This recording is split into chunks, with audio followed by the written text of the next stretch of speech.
여러분 안녕하십니까? 지혜와 경험을 공유하는 손앤커의 더 책방 손지혜입니다. 어떤 책을 읽을까? 수없이 많은 책들 중 과연 어떤 책을 선택할까?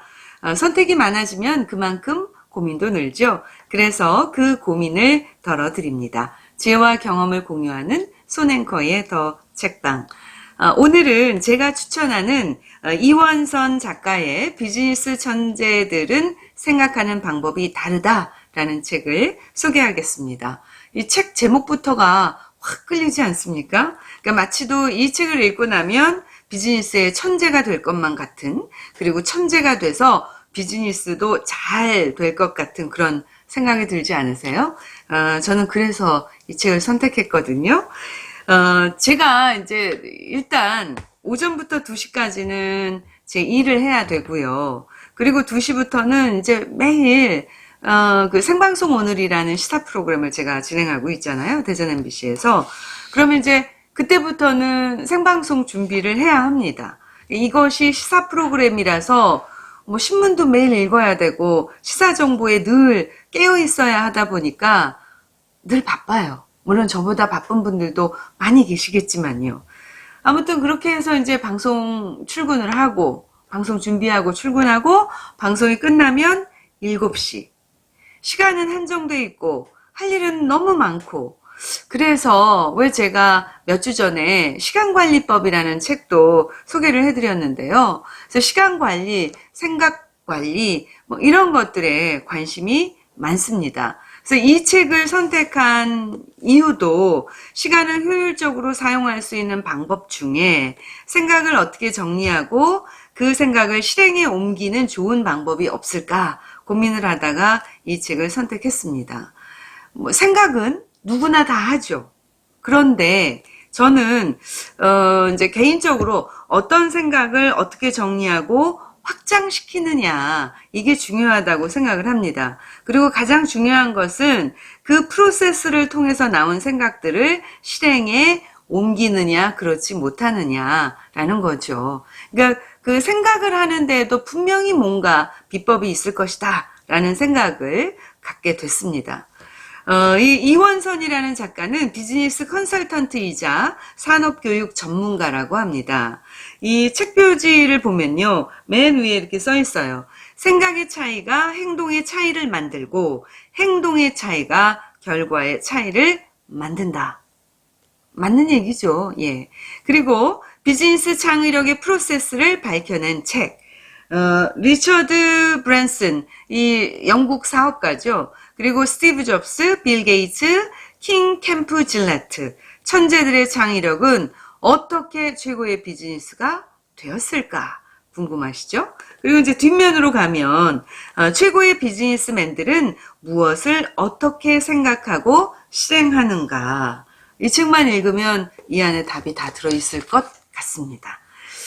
자, 비즈니스 천재들은 생각하는 방법이 다르다. 오늘은 그 첫 번째 시간입니다. 오늘은 제가 2가지에 대해서 말씀드리려고 해요. 창의력이란 무엇인가? 그리고 창의력에 있어서 중요한 요소인 문제 해결 능력과 새로운 조합 중에 문제 해결에 대해서 말씀드리도록 하겠습니다. 여러분은 천재 하면 뭐가 떠오르세요?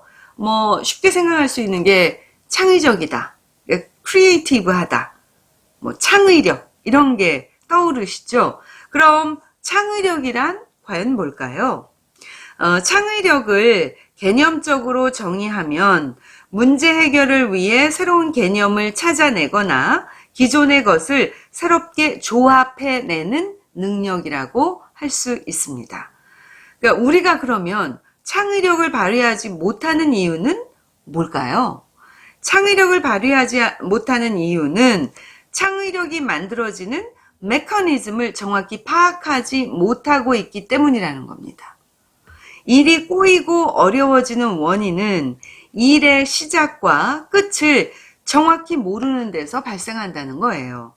그러니까 일의 메커니즘을 파악하면 일의 시작과 끝을 예측할 수 있다는 거죠. 그렇게 되면 일이 무척 쉬워진다. 이렇게 작가는 얘기를 하고 있습니다. 자, 비즈니스맨에게 필요한 건 상상력이 아니라 창의력이다. 이 상상력과 창의력의 근본적인 차이는 뭐라고 생각하세요?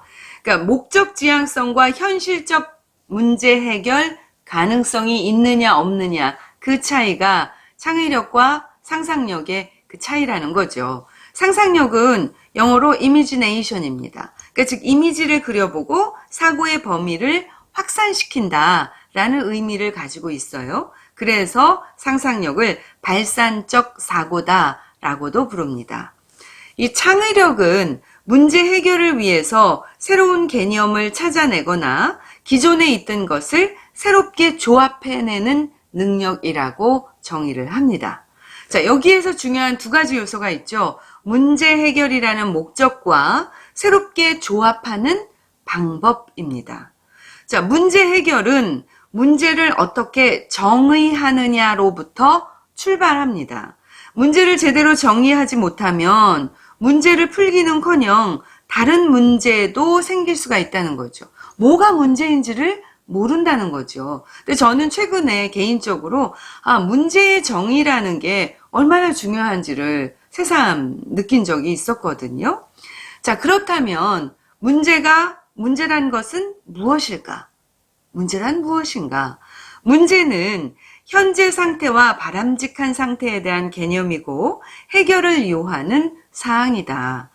이때 중요한 것은 바람직한 상태에 대한 개념을 분명히 하는 일이라는 겁니다. 왜냐하면 그래야 그 문제를 미래지향적이고 건설적으로 정의할 수 있기 때문이라는 거죠. 그러니까 바람직한 상태는 예를 들어서 지금 일반적인 정상 상태가 될 수도 있고 혹은 추구하는 목적이 될 수도 있겠죠. 아니면 회사의 어떤 중장기 경영 계획 그 영역에서는 비전이 될 수도 있을 겁니다. 이 이원선 저자의 예를 보면은요. 그러니까 그 문제 정의라는 게 얼마나 중요한지를 알 수가 있었던 것 같아요. 규모가 큰 정보통신 회사의 강의 요청을 받고 사전 미팅에 참석을 했답니다. 이분이.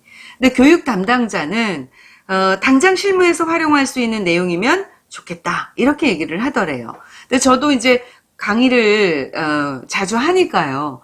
그러니까 대부분 이런 식의 그 교육 요청이 의뢰가 들어올 때 이런 식으로 얘기를 합니다. 그런데 강의를 하거나 컨설팅을 할 때 이 얘기처럼 그 추상적인 얘기가 사실은 없습니다. 자, 들어보세요. 자, 어찌 보면 현명한 요구사항처럼 보이지만 요구보다는 소원에 가깝다. 왜냐하면 요구사항이 추상적이기 때문이다. 라고 얘기를 합니다. 교육 담당자가 말한 실무 활용이라는 목적에는 일의 범위와 수준이 빠져 있다는 거죠. 그러니까 일의 범위 측면에서 보면 일정 관리, 커뮤니케이션, 문서 작성, 정보 관리 등을 생각할 수가 있고 또 수준 측면에서 보면 단기 과제, 장기 과제, 조직 단위의 업무, 또 개인 단위의 업무, 기획 단계, 실행 단계 등으로 구분해서 생각할 수 있기 때문이라는 거죠. 그러니까 즉 일의 범위와 수준을 조합하면 더 많은 영역들이 도출이 됩니다. 그러니까 그 교육 담당자는 이런 부분을 생각하지 않고 추상적으로 요구사항을 제시했는데 그 원인은 강의를 통해서 해결해야 할 문제가 무엇인지 명확하지 않기 때문이라는 겁니다. 자, 유능한 사람들의 특징 중 하나는 자신이 직면하고 있는 문제를 정확하게 정의한다는 겁니다. 그들은 문제를 비교적 구체적으로 표현하는데 자기가 해결할 수 있는 것과 해결할 수 없는 것을 구분하거나 혹은 단기적인 문제와 장기적인 문제로 구분해서 이야기를 풀어나간다는 겁니다. 자, 이렇게 해서 오늘은 두 가지 창의력이란 무엇인가 그리고 두 번째 문제 해결은 문제를 어떻게 정의하느냐로부터 출발한다. 그래서 문제의 정의의 중요성에 대해서 말씀을 드렸습니다. 자, 이원선 작가의 비즈니스 천재들은 생각하는 방법이 다르다. 1부 소개해드렸고요. 다음 2부도 기대해 주세요. 재와 경험을 공유하는 손 앵커의 더 책방 구독과 좋아요도 꼭 눌러주세요. 지금까지 손지혜였습니다.